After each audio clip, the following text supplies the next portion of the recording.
Si Lucas ay lumaki sa bahay ampunan. Pagkasilang pa lang, wala na siyang kinagis ng ama't ina. Wala siyang alam tungkol sa kanyang mga magulang. Ang sabi lang sa kanya, noong manganak sa ospital ang nanay niya ay wala itong kahit anong dalang dokumento o pagkakakilanlan. Tumakas rin ito sa ospital at iniwan ng kawawang sanggol nang walang paalam sa kahit na kanino. Kulang sa buwan nang ipinanganak si Lucas, sakitin at wala ring gustong mag-ampon sa kanya. Sa kabila ng hirap noong bata pa siya, lumaki si Lucas na matalino at may pangarap sa buhay. Palagi niyang sinasabi sa kanyang sarili na balang araw magiging matagumpay siyang negosyante. Sa tuwing maririnig iyon ng ibang bata ay pinagtatawanan lamang siya nito. Pero makalipas ang maraming taon, naging matagumpay si Lucas. Pagka-graduate sa bahay ampunan, nagsikap siyang magtrabaho dahil matalino at madiskarte, na-realize niyang ang e-commerce ang magiging sikat sa mga susunod na panahon. Hindi nagtagal, sumikat ang kanyang online store at naging #1 pa nga sa buong bansa. Dahilan para maging isang milyonaryo si Lucas. Sa kabila noon, nanatili siyang mapagkumbaba. Lagi siyang tumutulong sa mga nangangailangan, lalo na sa bahay ampunan kung saan siya lumaki.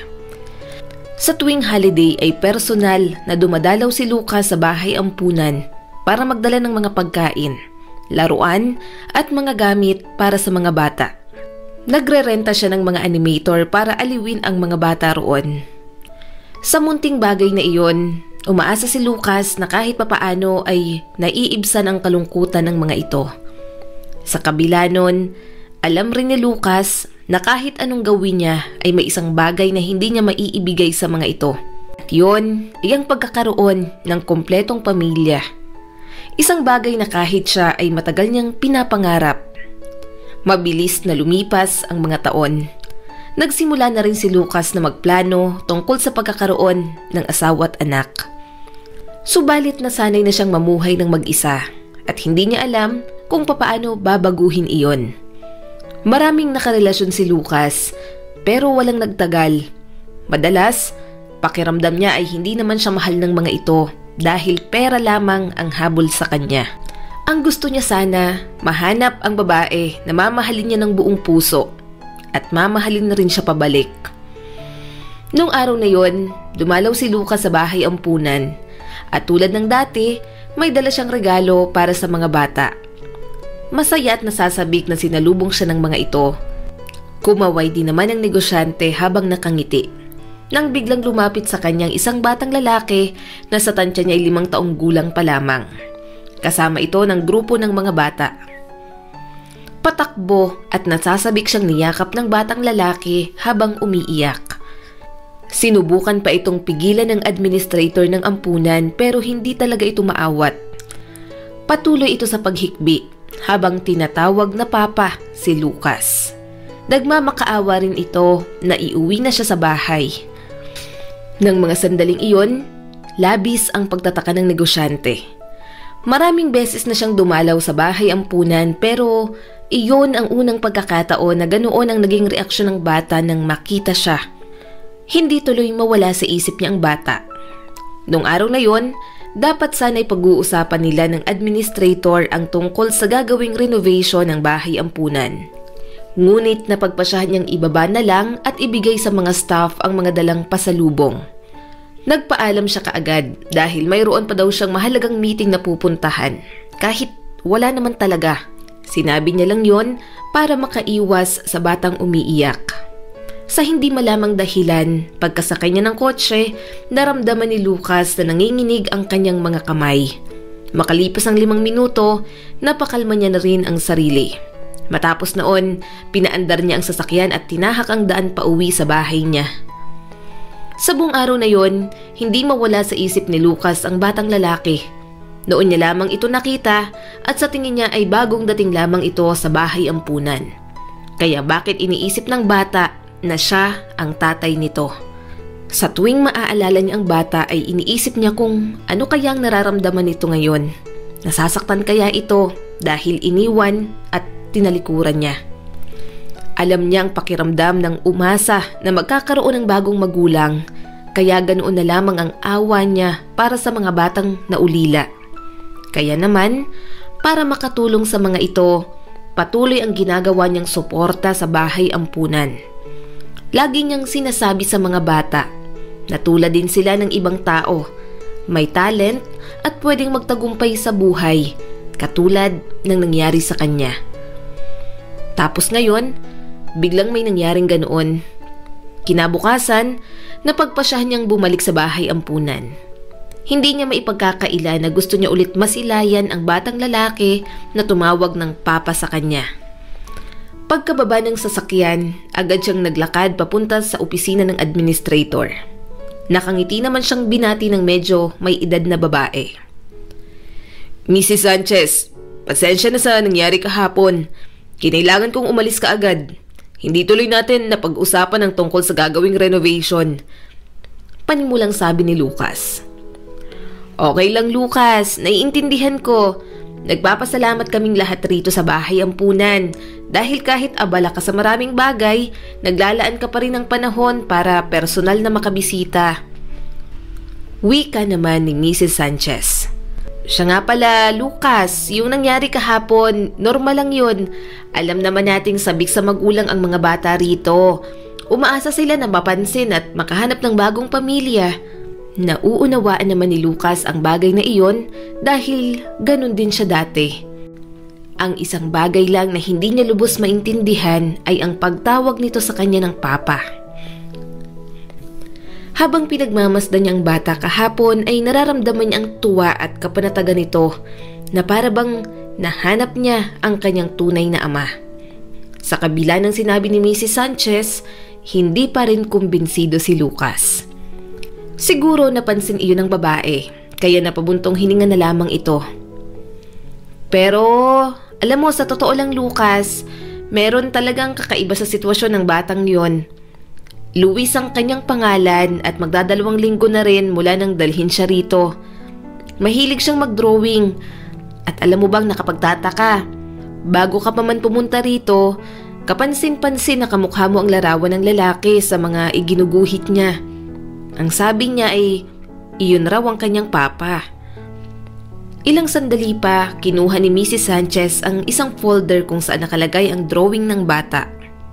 Nang makita ni Lucas ang mga yon, nanlaki ang kanyang mga mata. Iba ang pakiramdam niya sa mga larawang iyon.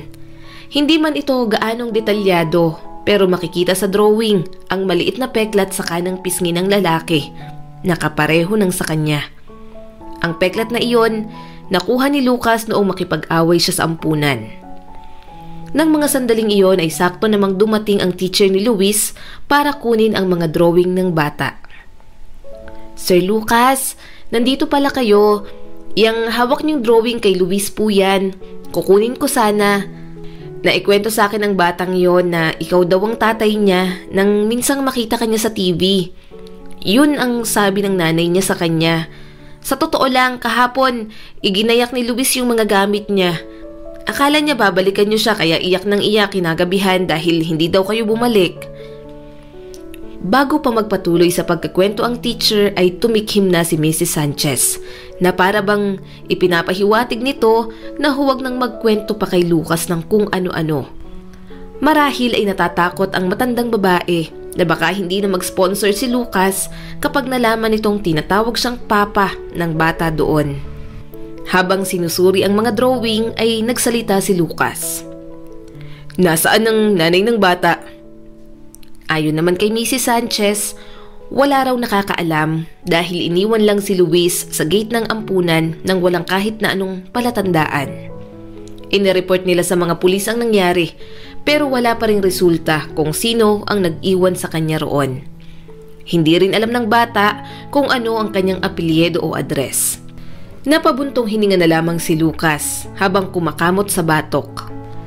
Marami na siyang nakarelasyon pero lagi naman siyang nag-iingat. Gumagamit siya ng proteksyon para masigurong walang babae ang maghahabol sa kanya at sasabihing nabuntis niya ito. Kaya ang malaman na mayroon siyang anak ay hindi kapani-paniwala. Gayunpaman, hindi niya isinasara ang posibilidad. Kung anak niya talaga si Luis, hindi siya papayag na lumaki ito sa bahay ampunan. Pagkalabas ng opisina ni Mrs. Sanchez, natanaw niya sa hallway ang teacher ni Luis. Halatang hinihintay siya nito. Dina ang pangalan ng babae. Kagagraduate lamang nito sa kolehiyo at sa bahay ampunan nito napagpasyahang magturo. Sir, sorry po sa mga nasabi ko kanina. Masyado lang po akong naaawa sa bata dahil kahapon pa siya hindi kumakain. Iyak lang po siya ng iyak. Sumbong ni Dina sa kanya. Sir, nakita ko po ang mga picture niyo nung bata pa kayo. At sa tingin ko, marami kayong pagkakapareho ni Luis. Magkahawig po kayo. Na kayo kong sabi pa nito. Napakunot na lamang ang noo ni Lucas habang nakatingin sa babae. Sige, ganito na lang. Tanungin mo ang bata tungkol sa kanyang ina. Heto ang calling card ko. Tawagan mo na lang ako. Wika ni Lucas bago tuluyang magpaalam. Kinagabihan, nakipagkita siya sa kaibigan. Naikwento niya rito ang tungkol sa batang bumabagabag sa kanya. Katulad niya, lumaki rin sa bahay ampunan si Andrew. Kaya naiintindihan nito kung ano ang nararamdaman ni Lucas. Alam mo, pare, ang pinakamagandang gawin dyan, ipa-DNA test mo. Ano man ang maging resulta, mapapanatag ka. Dahil alam mo kung ano ang totoo. Kaysa naman isip ka ng isip kung anak mo ba siya o hindi. Salamat, Andrew. Sa tingin ko, yun nga ang pinakamagandang gawin. Napagpasyahan ni Lucas na tawagan si Dina para humingi ng DNA sample ni Luis. Kahit hibla ng buhok nito ay okay na. Kinabukasan, nagkita sila sa coffee shop na malapit lang sa bahay ampunan. Tulad ng bilin niya rito, nagdala si Dina ng mga hibla ng buhok ni Luis. Kitang-kita ang tuwa sa mukha ni Dina. Alam niyo sir, tuwang-tuwa si Luis. Sinabi ko sa kanya na kapag nakumpirma na magtatay nga kayo, kukunin mo siya. Ngayon ko lang siya nakitang umiti. Sa nakalipas na 2 linggo, napakatahimik ng batang yon at palagi lang nakaupo sa isang sulok. Kwento pa nito. Nabanggit pa ni Dina na si Lucas raw ang mukhang bibig ng bata. May naikwento ba siya tungkol sa kanyang ina? Tanong ni Lucas. Wala naman po siya masyadong naikwento. Basta ang sabi niya lang, Alice ang pangalan ng nanay niya. May sakit daw ito at umiiyak nung iniwan siya sa gate ng bahay ampunan. Bakas ang lungkot sa mukha ni Dina habang sinasabi ang mga salitang iyon. Halos buong magdamag, hindi nakatulog si Lucas. Pilit niyang binabalikan ang mga alaala noong mga panahong nakilala niya ang dalaga na nagngangalang Alice.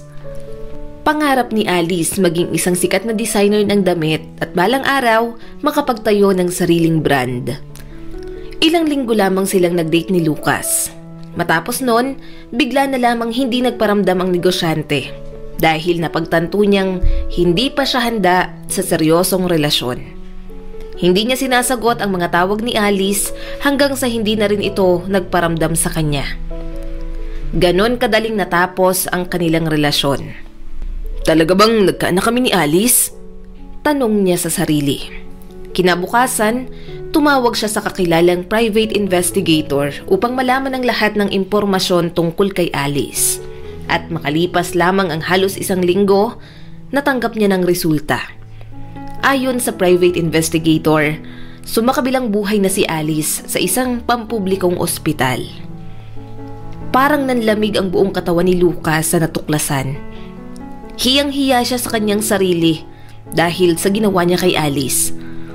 Noon lamang niya napagtanto na mahal pala siya nito, pero hindi niya iyon nakita at naramdaman noon. Naging duwag siyang makipagrelasyon dito dahil sa takot na baka pera lang ang habol nito sa kanya.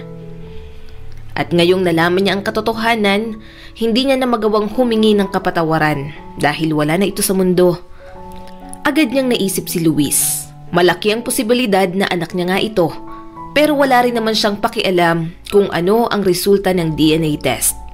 Buo na ang kanyang desisyon na ampunin si Luis alang-alang na lamang kay Alice. Gusto niyang humingi ng tawad sa pamamagitan ng pag-ampon sa anak nito. Sa araw ding iyon, tinawagan niyang abogado para ipahanda ang adoption papers. Ipinaalam niya rin sa administrator ng bahay ampunan na si Mrs. Sanchez ang kanyang desisyon. Sa totoo lang, hindi pa talaga handa si Lucas na maging tatay. Hindi pa siya sigurado kung magagawa niya ba ang responsibilidad na iyon. Hindi naman sapat na marami lang siyang pera dahil kailangan pa rin ito ng pagmamahal at atensyon. Isa pa, nasanay siyang mamuhay na mag-isa. Pero para kay Luis, handa siyang baguhin ang lahat.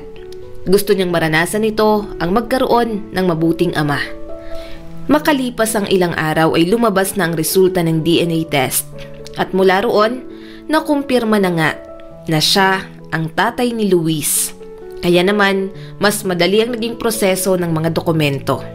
Sa halip na ilang buwan, ilang linggo lang ang hihintayin ni Lucas para maiuwi ang kanyang anak. Nang marinig ni Dina ang balita ay napaluha na lamang ito. Sobrang saya niya dahil nahanap ni Luis ang tatay nito. Mrs. Sanchez, alam kong ilang linggo pa bago ko opisyal na maiuwi si Luis. Pero parang hindi ko na mahihintay yun. Kung pahihintulutan mo, gusto ko sana siyang makasama sa lalong madaling panahon. Napa-oo na lamang si Mrs. Sanchez. Si Lucas ang kanilang sponsor at hindi niya gugustuhing sumama ang loob nito. Oo naman, Lucas, pwede mo nang iuwi ang anak mo. Nakangiting sambit nito. Sa halip na sa bahay ay sa opisina niya isinama si Luis. Kung masaya ang bata ay mas masaya siya dahil magkasama na sila. Kinarga niya ito mula sa entrance ng kumpanya hanggang sa loob ng opisina. Anak, mula ngayon, hindi na tayo magkakahiwalay.